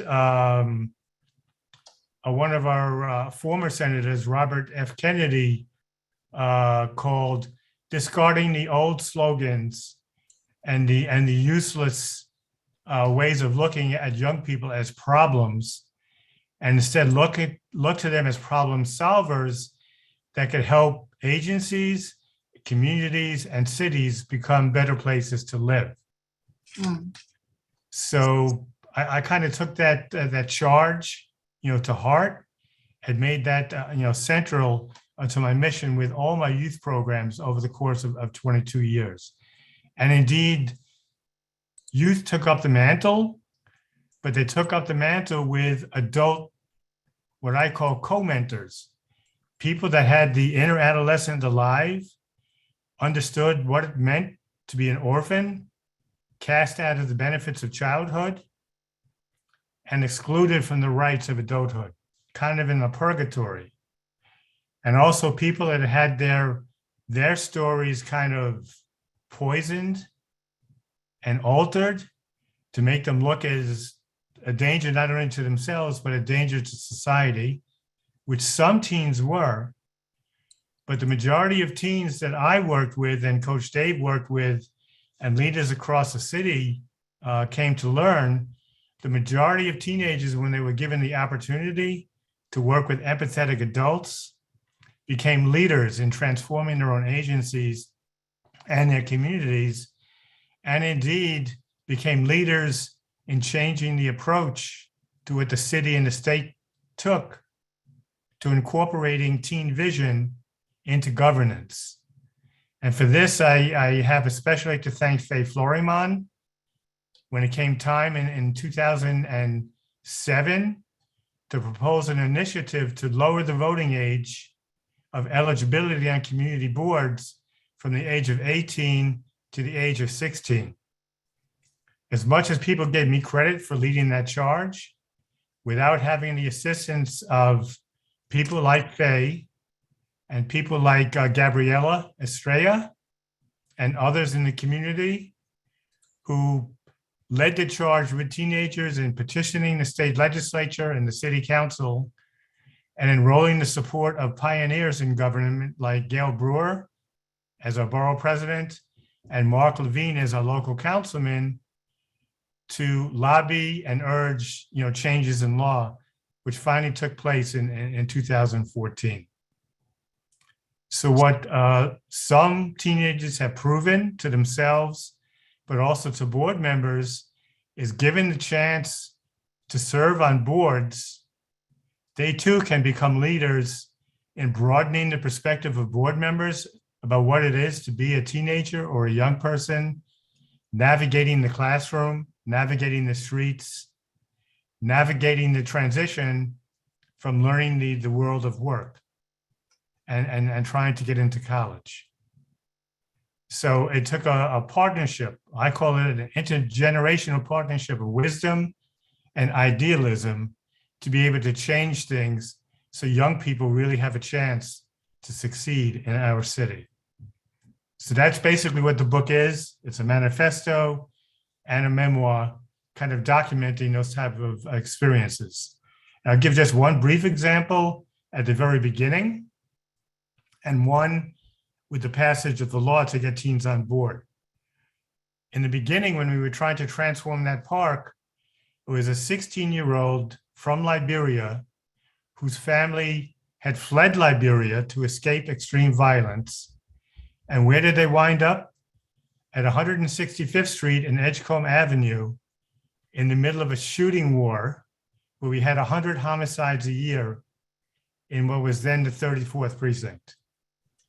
And it took the courage of her parents to allow her to come out and to try to organize adults and young people to transform that park into a safe venue. And that's exactly what she did. She went to the board, and the board, after she gave her 2-minute speech, stood and cheered her, and also reached out to city agencies to make sure that change indeed was accomplished. Fast forwarding to the campaign to get teens on board, it was a young teen, a 16-year-old named Ramon Spence, who grew up on the streets of the South Bronx and went on to become the director of the Armory Center on 169th Street for the PAL, doing a middle school program, training teens in leadership. At the time of the campaign, he went to the operations committee of the city council and gave a speech to the council on what it meant for a young person to actually be listened to and to have their ideas incorporated into government. And he wound up getting all but 2 members of the city council to pass a resolution in favor of getting the law changed to allow 16-year-olds to serve on boards. So again, it was a partnership, that intergenerational partnership that got it done. So what I'm appealing to you for tonight, besides the obvious, I'm promoting my book, and as Curtis shared with me earlier, I hope as many people can get their hands on the book and read it at their leisure, but also slowly. It is a 740-page tome, but 300 of those pages are footnotes. This is not just about me and what I did and what my colleagues did. It's what about so many researchers have shown in their research, and it's about young people and adults have done in other organizations, such as Teens Take Charge, that are fighting to desegregate the city of New York, which among all school districts in the nation is the most segregated school district in the United States. Okay, it's about working with youth agencies such as Teens for Food Justice, who have transformed school menus in the Bronx from menus where they serve young people high-fat foods, high carbohydrate foods, and allow teenagers to make choices about eating diets that are better for them, more vegetarian, more wholesome foods. And the myth that teens won't go for it has become disproven by this youth organization, as young people in 4 schools in the South Bronx now enthusiastically partake in those menus. Is it hard work? You bet it is, because habits are hard to break. False beliefs are hard to change. But if people work together concretely on the ground, we could realize the words of Eleanor Roosevelt, who in her address to the United Nations in 1958, asked the United Nations, where does this all begin? She says, it begins in community. It begins in classrooms. It begins in community boards. It begins on the street where people are organizing not-for-profits to address issues. And she said, unless we get to recognize and support these venues, what we do later on in life is going to fall by the wayside. And I think we see that now in voting patterns. Sadly, we only had a 21% turnout rate to elect the mayor of New York. And we have only 25% of eligible voters participating in national elections. When I say eligible, voting age people. So the 2 initiatives that some of these groups I mentioned are supporting, also supported by a group called Generation Citizen, is we have to change the nature of civic education in the classroom to a young people in collaboration with mentors can learn not just about what people did in the past and the history of other people, as fine as they are, but learn what it is that they can do to change conditions on a local level. Anything from a school menu to youth on youth violence, to improving relationships between youth and police, to changing relationships of municipal governance with young people. Okay, there are now initiatives at the national level and the state level to lower the voting age from age 16 to age 16. And that sounds like a radical initiative, and it is a big change, but it is supported locally. Our Assemblyman Al Taylor has signed on to state legislation to lower the voting age to 16.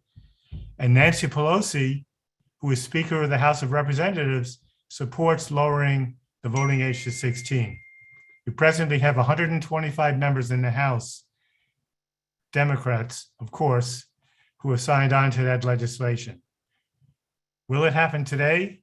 Of course not. But if representatives in government and supporters at the local level fight to slowly educate people about the possibilities of making this change, I do believe that the change will occur. Hopefully it won't take 100 years like it did for gaining women's rights, or close to 100 years for Black people getting the right to vote. And hopefully we will not see the pushback that we are seeing today with these violent and sad efforts to restrict voting rights. And we come to a place where we understand that the point of democracy is not just to learn about its benefits, but to participate. Thank you very much. Thank you, Al. So thank you, Al. I don't know, actually, you have left me speechless. I didn't expect you are going to provide such elaborated, and thoughtful comments, basing all of you have done and the way you feel about, our youth. So thank you again. You're welcome. So we have a few minutes left, and I would like to, I know that Gabriela has a question, Maria, and then Sally. So let's allow Gabriela to go first. Go ahead, Gabriela, please.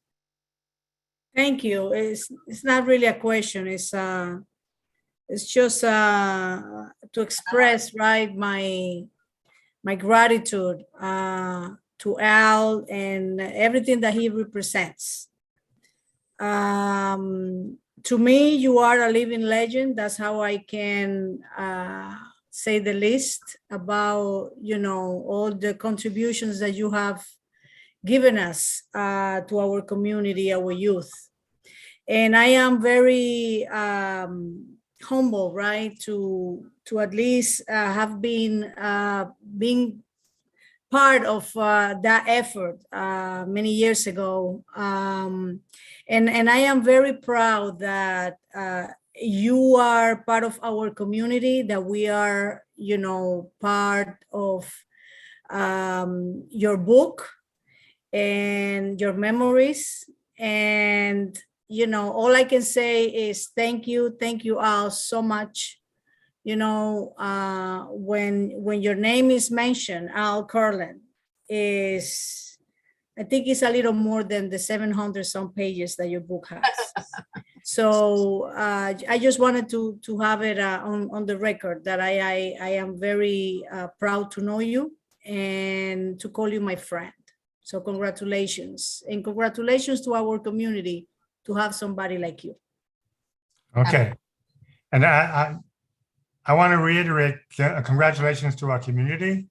And I just wanted to mention when our teenagers went up to Albany to lobby for passage of amendment to the public officer law, our teenagers were seated on the second floor in the balcony. And when we waved down to the members of the assembly, Gabriela looked up and she waved her finger and she said, "Oh, no, no, no, no, no." And she came charging upstairs and she led our teenagers and led the sergeant of arms to allow our teens to sit on the first floor so we could look into the eyes of the people that we were appealing to. So Gabriela wasn't someone that signed on to a piece of legislation. She made sure that our young people were listened to face. And I thank you for that, Gabriela. Thank you. And I think also for those who may not know Gabriela, so I just wanted to mention that Gabriela is our former New York State Assemblywoman. So for the Gabriela de la Rosa, so in case that some of you may not are aware, so but it's good to know those things. Yeah, so let's proceed with Maria. Well, let me just show everybody what I have on my hands. This is Al's book. Al, I am going to page number 230. 230. You don't know what is on that, that page. But today is Valentine's Day. I'm reading about your mother and father, how they met, how they got together, how they got married, and all that thing, and then have a fantastic family, you being part of one.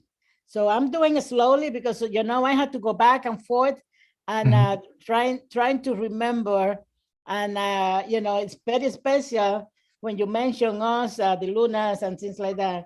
And we were part, and we still are part of what this community is all about. This community is about having someone that came from someplace else, like Al wasn't born here, we weren't born here, and the contribution of this man to our community and making sure that number one priority is education to the children, making sure that we give them space so they can be productive people, not just when they are like 16 years old, but also for the future. So thank you so much, Al, for this. And I know I owe you an invitation to my television show that, we have to put this in together soon so we can continue discussing this particular book. I also would like to, mention Gabriela and Faye and so many other players on this community. But you happen to live here and see the diversity of our community and trying to make, young people of colors, especially young men that needed some direction, that needed some mentorship, having Dave Crenshaw around also, not following you, but walking shoulder to shoulder to make sure that we make a difference on this community, that we make a difference on our society. And we see the fruits. We see people who have graduated from, from school, have gone to college, have become fantastic role model for those that are growing up now. So I don't have to tell you thank you because you know that we love you. But I think that I said to everybody in our community, you have to get hold of this book and try to read it slowly. Sometimes you take a book and you read the beginning and then you go to the back page and say you read it. No, this one has to be read, analyzed, and of course, thank you so much for who you are. I mean, it's just that what can I tell you? My sister is whispering from the other side. I don't know what she's saying, but I'm sure that she's agreeing with me. While I was having a meeting and having my Pepsi, because I haven't had dinner yet. Maria, that's Maria. I don't know. Interesting show, program tonight, and we're always talking about, because the mental program that you presented, and I was talking that Emma Bowen, I knew her through, I remember. And Dorothy Rose years ago. And now having a great presentation about music and jazz and knowing that Curtis Young is here and he plays the saxophone and God only knows how many more instruments. This has been a really nice program tonight. So congratulations. Gabriela, I need you to call me back before we, we go to bed tonight. You will. Okay, thank you so much. Thank you so much for your kind words, Maria. And so people know, when I first wrote out the proposal for Southern Heights, we were only funded for $9,000 a year. And we served an enrollment of 140 kids in an after school. We had maybe 90 kids, coming daily. And most people didn't believe the program would work. But Maria's response was to become chairperson of the board.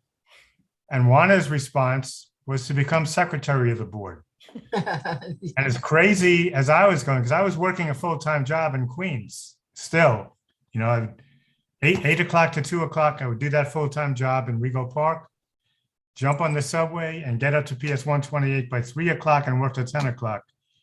And it was exhausting to say the least. And the what I would call the compliance, you know, for staying adhered to the contract and all these rules and regulations. Okay, that came under the purview of Maria and her sister, and I just couldn't have done it, you know, without their oversight. So that's not to be forgotten. Thank you. Okay, Arlene, I think is the next. She has a question. Arlene?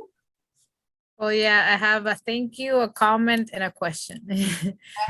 So thank you all for all that great work and all of you that collaborated together. It's interesting to see the history between you guys. A comment, it's also very interesting to see by examples that Al said that I know that America right now is going through a situation and we don't believe much in the things that can happen here. But it's interesting to see that we have structures that if we advocate for our community, we can manage to, we can manage to build and change laws and create space. So that was very refreshing to hear. And a question is, where can I find the book? Okay. That's a good practical question.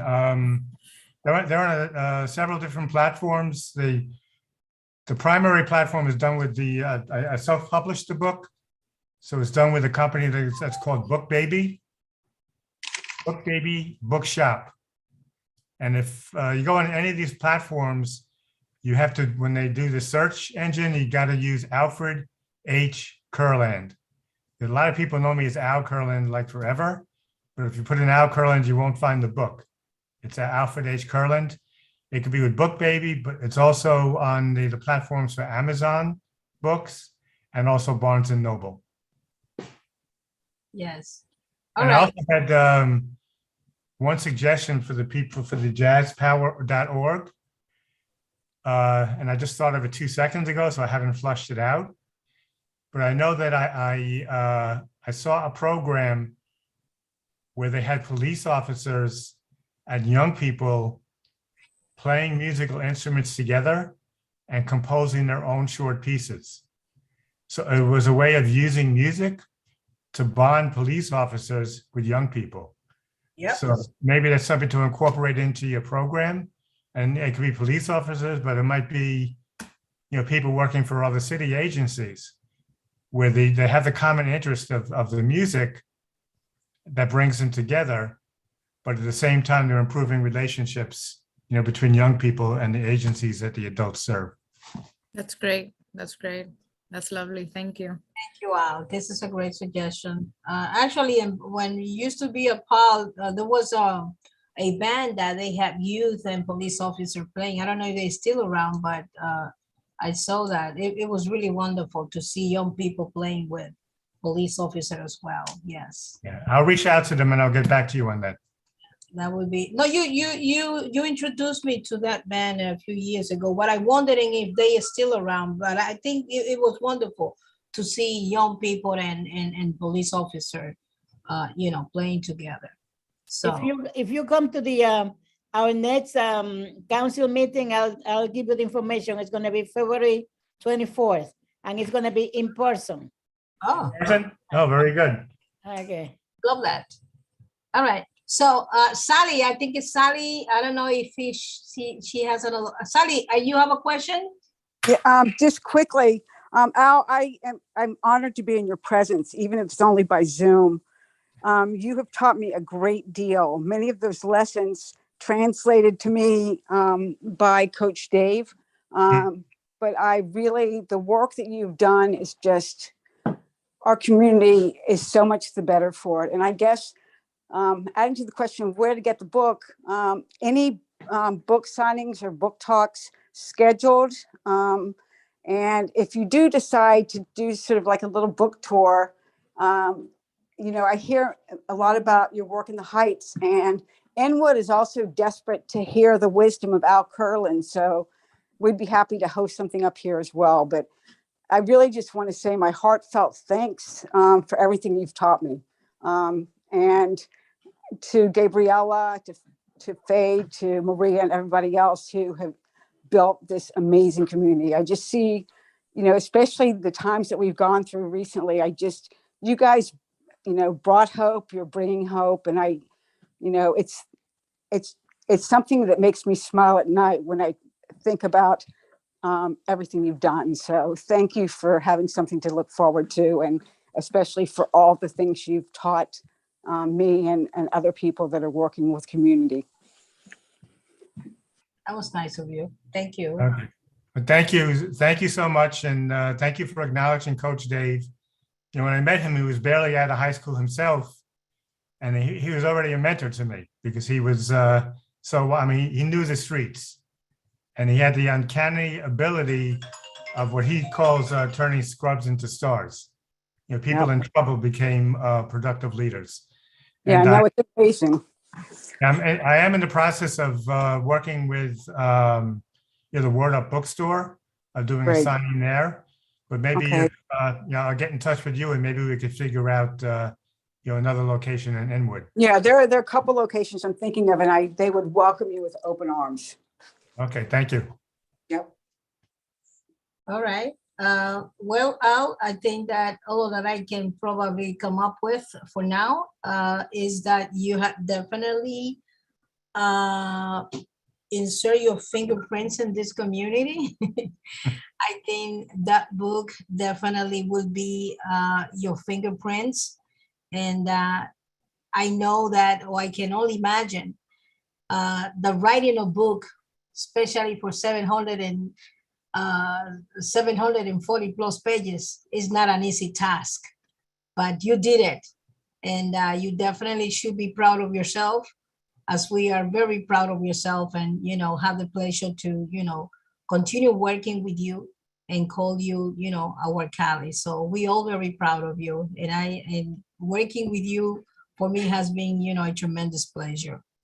So, and we will continue, because now I guess the homework is to get the book out. So people need to know that we have one of our child of this community that wrapped up his experience, especially dealing, and working with youth. And this is the story that everybody, I think, in our community ought to know. So I thank you for that, and for everything that that you actually gave me the opportunity to work with you. So thank you for all you have done for us. Yes.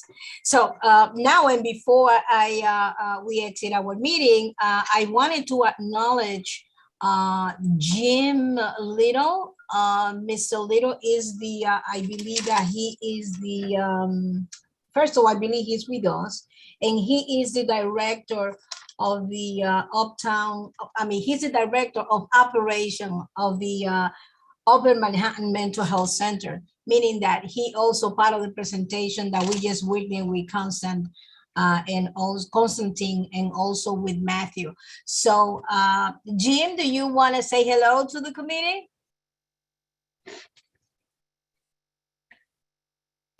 I believe he was with us, but he is no longer on the call. I apologize. Yeah. Oh. Wade, he just responded. I don't know if he'll come back on, but I know he was on before. Yes, I just saw his name, but I actually acknowledge because I saw Little, but I know his first name. I only saw Jim, but James and James, usually James I call Jim. So I said, I need to acknowledge him, but I'm sorry that it didn't happen, before. I guess that we have a very, wonderful meeting tonight. I just sincerely hope that we stay connected. Do not hesitate in reaching out to me, whatever you need, whatever you think I can do, whatever I cannot, I guess that I can ask around. And there is a lot of folks that we can ask in this community and come up with an answer, hopefully. But I think that the more we stick together and the more that we exercise networking opportunity is the more that we can serve and enrich our community. People ought to know exactly the services that are available, because a lot of family, kids, you know, they don't know a lot of the things and good stuff that we have in our community. And so for that, I thank you all. I just want to allow one very last opportunity. If anyone has a final announcement or comment or anything before we adjourn our meeting. Anybody? So I just wanted to say Mr. Little is on. He's back on. So He's back on? Oh, yes, he is. Okay, wonderful. Mr. Little? Can't you hear me?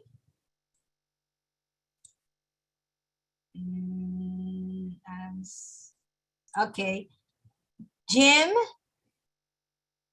Hello, Mr. Little, we cannot hear you. Hello? Yes, I think you have to unmute yourself.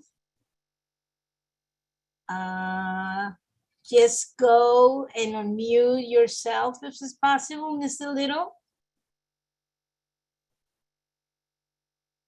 Can't you hear us? I think yeah, I think that, yeah, can't you unmute yourself? We can see him, but we cannot hear him. He might be having trouble with his microphone. I see that he is unmuted. Yeah, now he's unmuted, yeah. Correct. Okay. Mr. Little. All right. Well, just so you know that I just acknowledge you. I'm sorry that I didn't, or I apologize. I didn't do it at the beginning. I just saw your name not too long ago. But yes, I already introduced your name in your title, the Director of Operations in the Upper Manhattan Mental Health. I want to thank you for joining us and thank you for making possible the other presentation. I also wanted to thank our colleague Steve Simons, because Steve Simons actually made the recommendation for the Upper Manhattan Mental Health Center to join us. And I want to thank Steve Simon for that thoughtful, recommendation. So without any further say, I just want to say thank you again all, and let's keep ourselves, in contact. So this meeting for the record is adjourned at 9:00 p.m. And can I have a motion to adjourn the meeting? Motion. Who seconded? Second. Who seconded? Maria. Maria. All right. Thank you very much all. Good night, everybody. Thank you for such a wonderful presentation. Good night, everyone. Thank you so much for having us. We love you all. We love you all. Happy Valentine. Happy Valentine's Day, everyone. Thank you, Constance. Happy Valentine's Day to all.